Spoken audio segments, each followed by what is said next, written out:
আসসালামু আলাইকুম এভরিওয়ান। আজকে আমরা জটিল সংখ্যা নিয়ে আলোচনা করব। জটিল সংখ্যার বেসিক থেকে আর কি শুরু করব। তো আমরা একটু দেখি জটিল সংখ্যা আমরা কাকে বলতেছি। তো দেখো, আমরা z একটা জটিল সংখ্যা ধরলাম x প্লাস আই ওয়াই। ওকে, অর্থাৎ x এবং i x এবং আই ওয়াই আকারের সংখ্যাকে আমরা কি বলতেছি? জটিল সংখ্যা। তো এই অংশটাকে বলা হচ্ছে বাস্তব অংশ, এই অংশটাকে বলা হচ্ছে কাল্পনিক অংশ। আই এর সঙ্গে যেটা থাকবে সেটাকে আমরা বলতেছি কাল্পনিক অংশ বা ইমাজিনারি পার্ট। আর বাস্তব অংশ যেটা, সেটা হচ্ছে কি, যেটা আই থাকবে না সেটা। ওকে, এখন খেয়াল করো আইটা কোথা থেকে আসলো। আইটা হচ্ছে, আচ্ছা যদি আমরা x square plus one equal to zero লিখি, তাহলে কি হবে? X square equal to minus one. তাহলে এক্স ইকুয়াল টু কত হবে? Root minus one. এটা কি এক্সিস্ট করে? নর্মালি এটা কি এক্সিস্ট করে? রুট মাইনাস রুটের মান কি পাওয়া যায়? পাওয়া যায় না। তো এইটাকে সমাধান করার জন্য বিজ্ঞানী অয়লার কি করছে? এইটার ভ্যালুকে একটা কাল্পনিক নাম্বার দ্বারা প্রকাশ করছে। সেই কাল্পনিক নাম্বারটাকে আমরা বলতেছি ইমাজিনারি নাম্বার বা কাল্পনিক সংখ্যা, সেটাকে বলতেছে আই। অর্থাৎ এইটার ভ্যালু হচ্ছে i. I equal to say root over minus one করছে। তাহলে আই স্কোয়ার ইকুয়াল টু কত হবে? Minus one. ঠিক আছে, এই আইটা হচ্ছে তোমার কাল্পনিক নাম্বার, মনে থাকবে? তাহলে একটা জিনিস খেয়াল করো, জেড হচ্ছে এক্স প্লাস আই ওয়াই, তাহলে জেড এর অনুবন্ধী জটিল সংখ্যাটা কি হবে?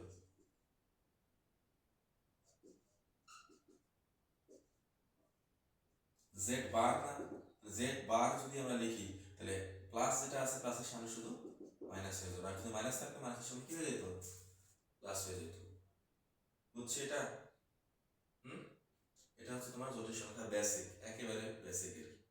তাহলে এটা যদি আমরা এখন একটা ম্যাথ দেখি, মনে করো আছে two plus three i divide by one minus i equal to a plus i b হলে, আইবি হলে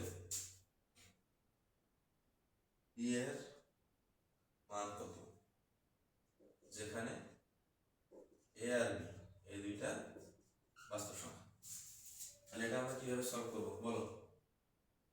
তাহলে এই যেটা আছে, এই জটিল সংখ্যাটা, তাহলে এটা আমাকে এক্স প্লাস আই ওয়াই আকারে আনতে হবে। এক্স প্লাস আই ওয়াই আকারে আনতে হবে, বুঝছি? দেন আমরা এ আর আই বি কি করবো? সমীকৃত করবো, করলে আমরা হচ্ছে বি এর মানটা পেয়ে যাবো। তাহলে আমরা একটু সলভ করি, দেখো তো কি হয়। টু প্লাস থ্রি আই নিচে one minus i equal two আছে এ প্লাস আই বি, তাই তো? তাহলে আমরা কি করি, যদি এরকম হরে ওয়ান মাইনাস আই থাকে বা ওয়ান প্লাস আই থাকে, অনুবন্ধী দ্বারা উপরে কি করতে হয়? গুণ করে দিতে হয়। তাহলে অনুবন্ধী ওয়ান মাইনাস আই এর অনুবন্ধী হচ্ছে ওয়ান প্লাস আই, যেটা আমরা একটু আগে শিখলাম। এই অনুবন্ধীটা কি? One minus I one plus I, এখানে এ প্লাস আই বি থাকো।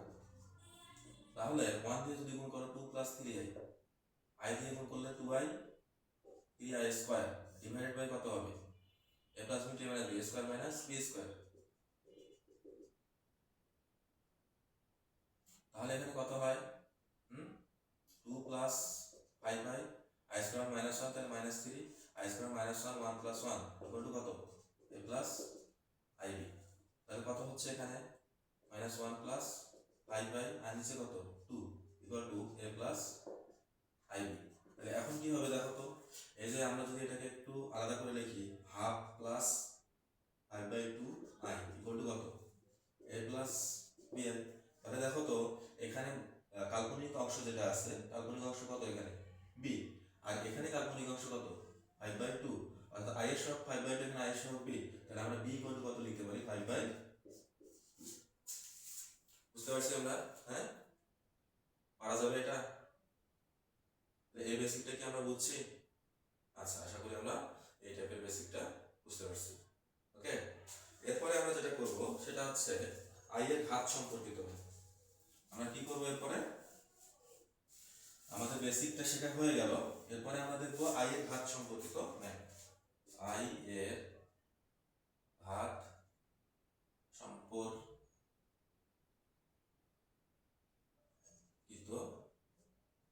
ম্যাথ। আমরা যেটা শিখছি যে আই স্কোয়ারের মান কত? -1, তাই না? যদি i to the power 4n থাকে তাহলে কত হবে বলো? 1 হবে। কিভাবে 1 হয় একটু খেয়াল করো, যে আমরা 1 কিভাবে বলতেছি, যেমন i স্কয়ারের মান আমরা দেখছি 1, তারপর স্কয়ার, তারপর n। i স্কয়ারের মান -1, -1 এর উপর যদি স্কয়ার করো, হ্যাঁ, তারপরে n আছে, তাহলে 1 এর উপর n, 1 এর উপর যদি যত পাওয়ারে দাও না কেন কত হবে? 1 হবে না? বুঝছি? আচ্ছা, তাহলে i to the power 4n এর মান 1। তাহলে আমরা যদি এখন বলি i to the power 4n plus 1 কত হবে? i to the power 4n into কত i, তাহলে i এর উপর পাওয়ার 1, তাহলে এর মান যদি 1 হয়, 1 ইন্টু i তার মানে i। তাহলে যদি বলি i to the power 4n plus 2 কত হবে? কত হবে এটা? i to the power 4n into i square, i to the power 4 এর মান হচ্ছে 1, i স্কয়ার মান হচ্ছে -1, তার মানে কত হচ্ছে? -1। বুঝছো এটা? এখন যদি তোমাকে আবার বলে যে i to the power 4n plus 3 কত হবে, হ্যাঁ, তাহলে i to the power 4n into কত i কিউব, তাহলে কত হয়? এর মান 1, i কিউব এর মান হচ্ছে i square into i square এর মান মানে i, অর্থাৎ i to the power 4n এর 4n প্লাস 3 মান কত? -i।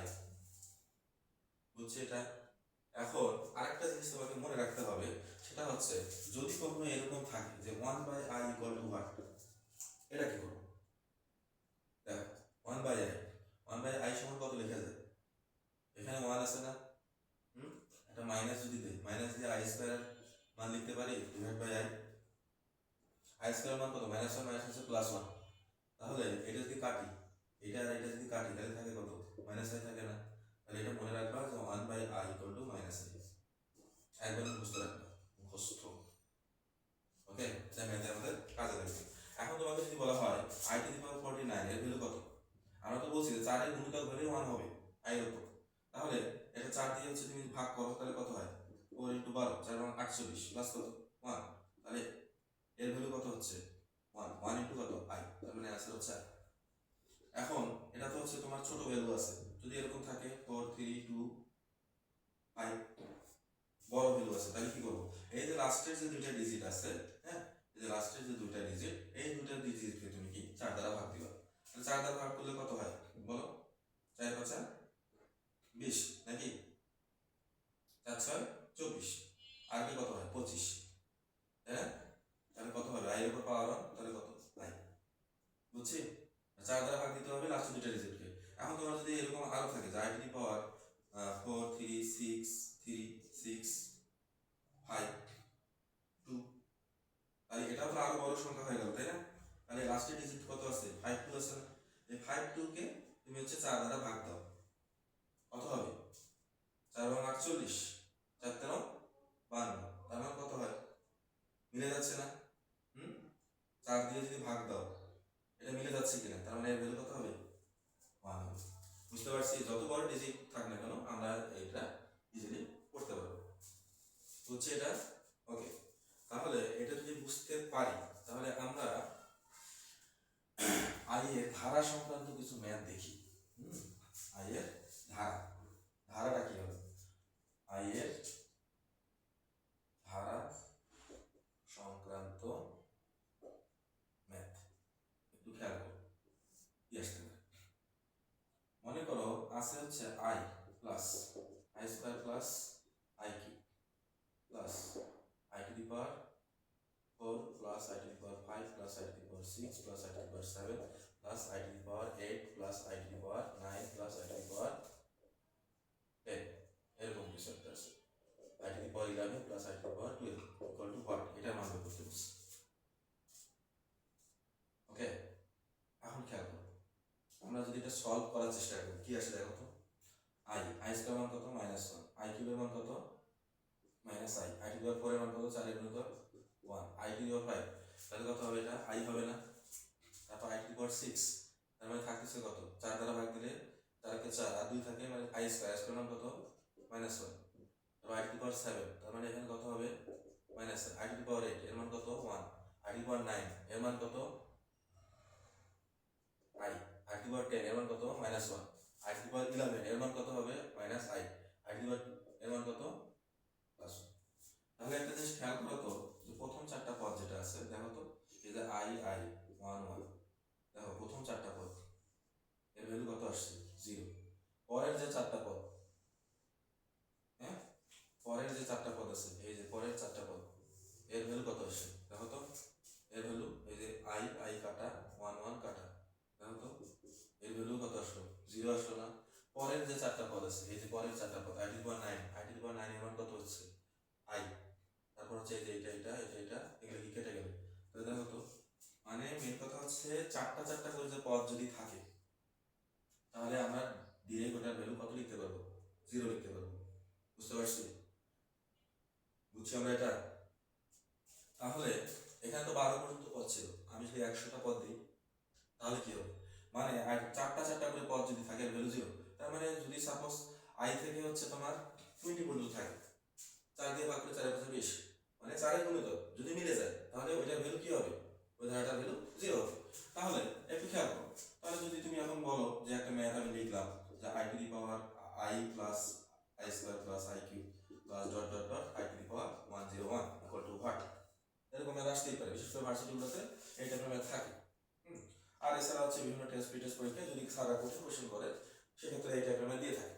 তাহলে দেখো 100 পর্যন্ত আছে তাই না, 100 পর্যন্ত আছে না, আই টু দি পাওয়ার 101, তাহলে 100 পর্যন্ত কত হবে বলো, আই টু দি পাওয়ার 101 পর্যন্ত আছে, কিন্তু আই টু দি পাওয়ার 100 পর্যন্ত কত, 4 25 100, তাহলে ওইটার ভ্যালু কত, 0 কিনা, হ্যাঁ মানে আমি বলছি যে 4 দ্বারা যদি ভাগ হয়, 100 কে তো 4 দ্বারা ভাগ যায়, 4 25 100, তার মানে ওটার ভ্যালু 0 থাকে কত, আই টু দি পাওয়ার 101। এখন এইটাকে তুমি সলভ করো, আই টু দি পাওয়ার কত 101, তার মানে 4 25 কত হয় 100, 4 ইন্টু 25 প্লাস কত থাকে 1, তাই না, আর এই ভ্যালু হচ্ছে তোমার 1 ইন্টু আই, আর অ্যান্সার কত আই। বুঝছি, ধারাবাহিক পারা যাবে, যত বড় সংখ্যা থাকুক না কেন